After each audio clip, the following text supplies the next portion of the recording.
Hello guys, welcome and welcome to my kitchen channel. આજે આપણે બનાવવાના છીએ એકદમ પ્યોર ઘરે જ પનીર કેવી રીતે બનાવવું તેની રેસીપી। તો ચાલો આપણે રેસીપી સ્ટાર્ટ કરી લઈએ। અને જો તમે અમારી ચેનલ પર નવા હોય તો પ્લીઝ વિડીયોને એક લાઈક, શેર એન્ડ સબસ્ક્રાઈબ કરી લેજો। અહીંયા આપણે એક મોટું સાઈઝનું તપેલું લીધું છે। તો આપણે તપેલામાં 2 ટેબલસ્પૂન પાણી એડ કરીશું અને અહીંયા આપણે ફૂલ ફેટ દૂધ એડ કરીશું।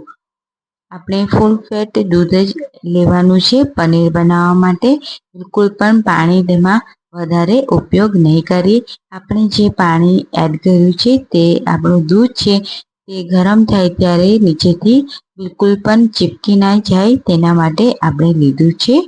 હવે આપણે તપેલું છે તે ગેસ ઉપર મૂકીશું અને અહીંયા મેં દૂધ છે તે 2 લીટર દૂધ લીધું છે, એકદમ ફૂલ ફેટ।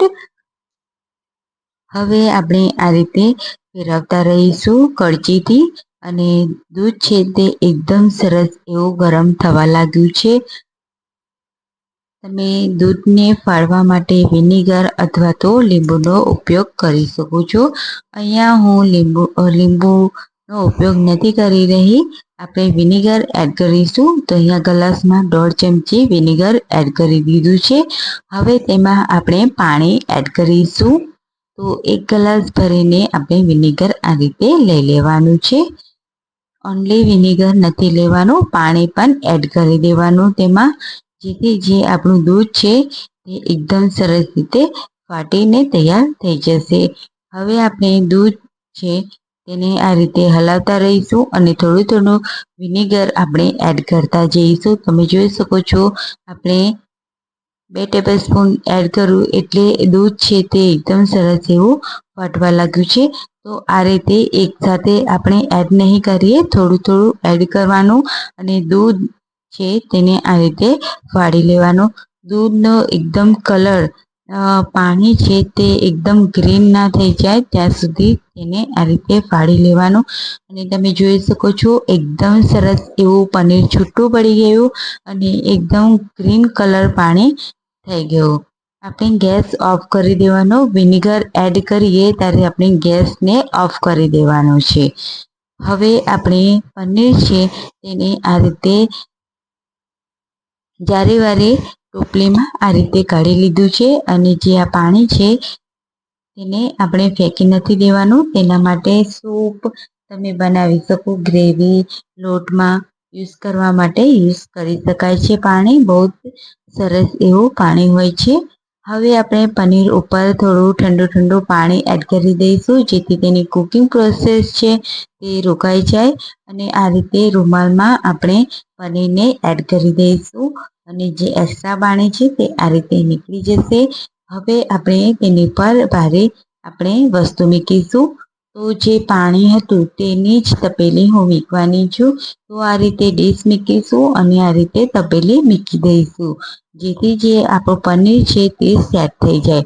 તો અહીંયા 3 કલાક પછી આપણે જોઈ શકીએ કે આપણું પનીર છે તે કેવું સેટ થયું છે। તો આપણે 3 કલાક માટે રહેવા દેવાનું છે। તો તમે જોઈ શકો છો આપણું પનીર છે તે એકદમ સરસ એવું બનીને તૈયાર થઈ ગયું છે। એકદમ સરસ એવું માર્કેટ કરતાં પણ ઘણું વધારે સારું આપણું પનીર છે તે તૈયાર થઈ ગયું છે। તો અહીંયા અત્યારે તમે જુઓ તો પનીર નાનું દેખાઈ રહ્યું છે। તો હવે આપણે તેનું વજન કેવી રીતે વધશે તે આગળ બતાવીશ। મારી પાસે વજન કાંટો નથી, નહીં તો તેમાં આપણે વજન કરી લે અને તમને બતાવી દે કે આ આપણા પનીરનું વજન કેટલું છે। તો અહીંયા 250 ગ્રામ જેટલું વજન તો હશે અંદાજે। હવે આ રીતે આપણે એક વાડકામાં પાણી એડ કરી અને પનીરને ફ્રીજમાં મૂકી દઈશું 4 કલાક માટે।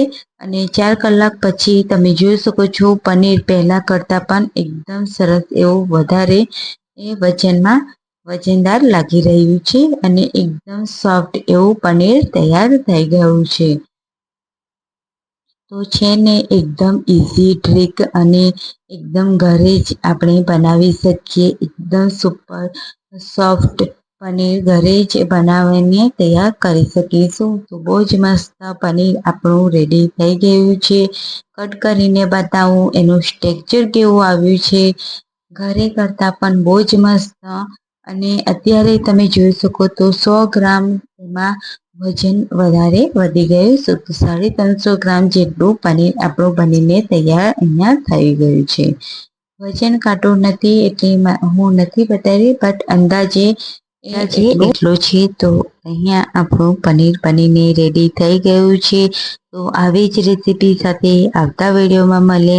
ત્યાં સુધી બધાને આવજો, બાય બાય, ટેક કેર અને અમારી ચેનલને સબસ્ક્રાઈબ કરી લેજો.